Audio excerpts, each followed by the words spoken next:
தூய மத்தேயு எழுதிய நற்செய்தியிலிருந்து வாசகம். அதிகாரம் 20, திருவசனங்கள் 20-28 வரை. அக்காலத்தில் செபதேயுவின் மனைவி தம் மக்களோடு ஒரு வேண்டுகோள் விடுக்குமாறு ஜேசுவிடம் வந்து பணிந்து நின்றார். உமக்கு என்ன வேண்டும் என்று ஜேசு அவரிடம் கேட்டார். அவர், நீ ஆட்சியுறும் போது என் மக்களாகிய இவர்கள் இருவருள் ஒருவர் உமது அரியணையில் வலப்புறமும் இன்னொருவர் இடப்புறமும் அமரச் செய்யும் என்று வேண்டினார். அதற்கு ஜேசு, நீங்கள் என்ன கேட்கிறீர்கள் என உங்களுக்கு தெரியவில்லையா? நான் குடிக்கும் போது துன்பக் கிண்ணத்தில் உங்களால் குடிக்க இயலுமா என்று கேட்டார். அவர்கள், எங்களால் இயலும் என்றார்கள். அவர் அவர்களை நோக்கி, ஆம், என் கிண்ணத்தில் நீங்கள் குடிப்பீர்கள்.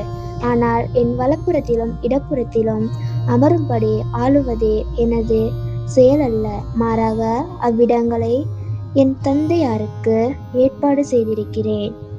அவருக்கே அவை அருளப்படும் என்றார்.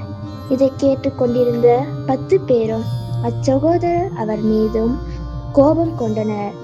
ஜேசு அவர்களை வரவழைத்து, பிணத்தாரின் தலைவர்களை மக்களை அடக்கி ஆளுகின்றார்கள். உயர்குடி மக்கள் அவர்கள் மீது தங்கள் அதிகாரத்தை காட்டுகிறார்கள். இதை நீங்கள் அறிவீர்கள். உங்களிடையே அப்படி இருக்கக்கூடாது. உங்களுள் பெரியவராக இருக்க விரும்புகிறவர்கள் உங்கள் தொண்டராய் இருக்கட்டும். உங்களுள் முதன்மையாக இருப்பவராக விரும்புகிறவர்கள் உங்களுக்கு பணியாளராக இருக்கட்டும்.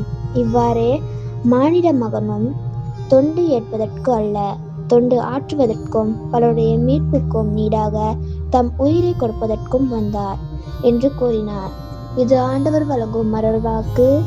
கிறிஸ்துவே உமக்கு புகழ்.